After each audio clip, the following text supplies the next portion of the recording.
Hey, what's up you guys? You're watching Team APS. In today's video, we're gonna be doing a Q&A.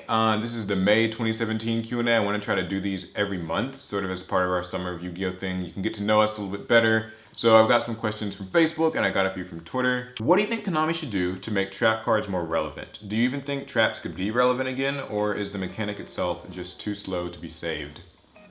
What do you think? Paleozoics.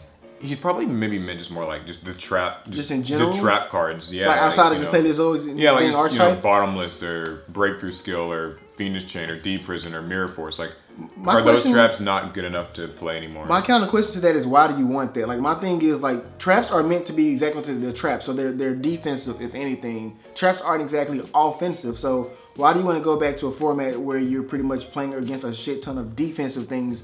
Whereas no matter what you do, every time you look around, there's a stupid trap card in your way. I mean, I feel like traps kind of fell out of popularity mostly because, I don't know, I mean, like, the monsters are kind of doing the work for them nowadays. Like, monsters are traps. The monsters are negating effects. Yeah. The hand traps they have the advantage of, you know, not being MST'd and not really needing to be set and waited on. You can just use your Ghost Ogre, you can just use your Ash Blossom, you know, you can just use Effect Veiler. So I think that's a lot of the problem. And then maybe the second bit is just that, like, they're so hard to build into a deck because they really slow your combos down. They do, yeah. Like, it's not a combo, you can't dilutes use your it. hands. Now, don't get me wrong, you know, I like trap cards. I think that they're really cool, but I think that if Konami wants them to be good again, then they'd have to be searchable. And Trap Tricks kind of try to do that, but then Trap Tricks themselves are a slower archetype, so like, it's just kind of tough. And another thing with traps as well is that, no, like, unless it's like the Solemn Brigade, like unless it's like a counter trap. Unless it's really powerful. Every other trap just kind of pales in comparison, especially with everything being a quick effect or being able to chain out of things. Like, there's just nothing that really matters. I blame the monsters. Yeah, like, the monsters have caused the problem. Crystal Wing is a trap in itself. I mean, just for an example. Do you think people overestimate meta archetypes? I mean, there's so many decks that have the power to beat those Zoo. Please tell me which ones. Why do people avoid them? So I guess this guy's sort of saying, like, people overrate the meta. Maybe there's something that, like, we're not seeing. Well, just in general, people always overrate the meta. I mean, let's be honest, we have things like Heretics, things like Mega Phantom Beast, things that were overhyped and then became ass. Then you got things like Zoo, which we knew were good. It's just that numbers will always win. And if this deck has already been tried, if this deck has already been tried and true, everybody's gonna go for what they already know has a good chance of winning. So whether there's a greater deck out there or not, somebody may even be playing that deck, but numbers will always win in the end. Yeah, I think, you know, there are decks that can beat Zoo, but I think what usually ends up happening is if you try to make, you know, a deck that counters Zoo, then you end up losing to something else like True Dracos. And so it really, it's a tough line to walk, right? Yeah. Like, you can counter the meta, but then, like, the rest of the meta will kind of beat you, and walk all over you. It's really tough. And then sometimes you have to play so many specific cards that your deck itself gets kind of diluted.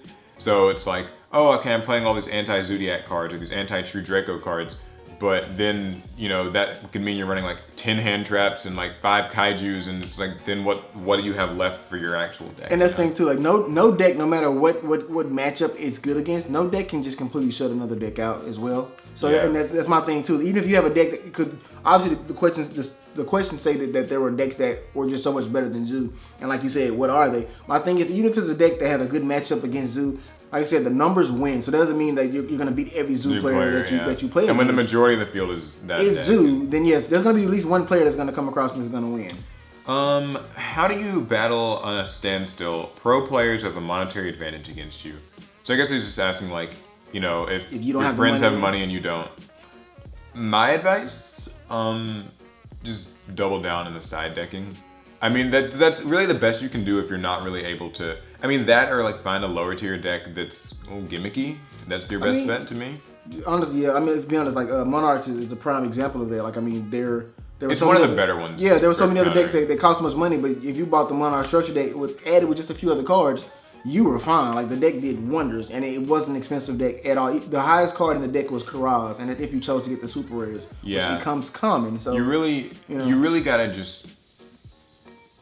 I'd say either, find a specific deck that does pretty well against the meta. Monarchs are a good example. Suppose True King Dinos is a decent one too. Or my advice is just double down on the side decking. Like, the one thing that's good about side decks is that typically they aren't expensive cards, typically. So even if your deck maybe isn't as capable as theirs, you can always find something you just come in prepared, to help. Next question. What's the best approach to deck building in terms of finding a good balance between net decking and building your own decks? Well, first off, we just want to put out there there's nothing wrong with net decking. So yeah, I don't think that's a bad thing. We've said this in the past, actually. If someone accuses you of net decking, then oh well. Yeah, I don't. With that being said, I'm always, and I'm pretty sure you agree with this, I always stand to believe that what works for one person may not work for another. So I might net deck Paul and his general recipe of how he built the deck because I realize his card interactions are really good. But at the same time, you made a mistake doing that. Don't net deck me. I suck. We're using this for examples. Yeah. But it just might not work for you, right? Yeah, exactly. It might not work for me. So with that being said, I'll look at his overall, his blueprint for his deck, and I'll see exactly, what I like about it and what I don't, or what doesn't fit my style. Because everybody has their own style. He plays Blue Eyes, I really don't. So of course I look at Paul's Blue Eyes deck. I'm like, okay, I see why he ran these cards. But I also like this instead. So. I've always said it's like use it as a foundation and just tweak from there. There's nothing wrong with that. That's pretty much that's what net decking is actually meant for. Not playing card for card unless you just feel like it is the best thing ever. But yeah. All right, fun question. What kind of snacks or food do you like? Vodka. I like vodka. I don't think it's a snack. For who? I mean, yeah, my favorite snacks, honestly. Rice Krispie Treats are pretty good. Rice Krispie Treats are really good. College has made me have this weird thing where I don't have a favorite snack. I just get whatever will keep me alive. Smart Food popcorn. I love it. Yeah. Oh, Smart Food popcorn's good. I fucking love it. I used to be addicted to Sun Chips. I still am. They've lost their luster cheddar for me just because I had them so much. Oh yeah, you eat a lot of them. He knows. My room was full of Harvest cheddar and Harvest cheddar and all of them. I got sick of that. And I feel bad because recently I've been eating things like pizza rolls. What are those called? Hot Pockets. Oh, Hot Pockets. Yeah. I've gotten into stuff like that. And favorite foods? Food? I don't know. Is this for stuff that we're taking to an event or what? Just foods we like. Oh, what's your favorite food? Snacks? Yeah. I like sushi. Yeah, I like hamburgers.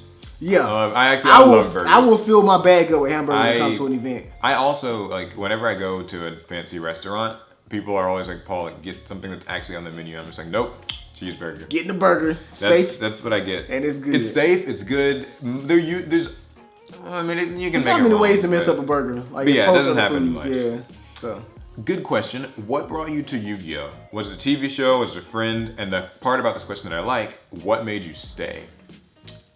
You first. What brought me to Yu-Gi-Oh? Well, my brothers play Yu-Gi-Oh, and that's who actually taught me the game. Mm-hmm. But when I was younger, I got into a lot of trouble. So Yu-Gi-Oh was an outlet for me. I was able to play. It kept me out of trouble. It kept me off the streets or whatever. And it was a good outlet just for a lot of just things. It was a getaway for me. It was a good getaway on the weekends.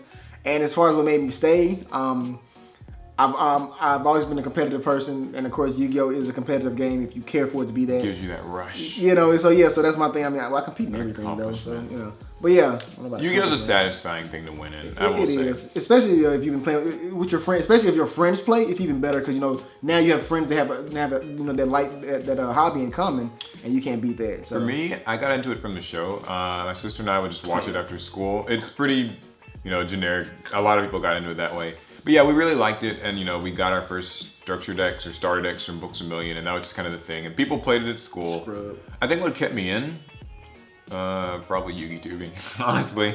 I can't say I would be, I don't know, YuGiTube kept my interest there. He's not even in. Who is this guy? Whose man is this?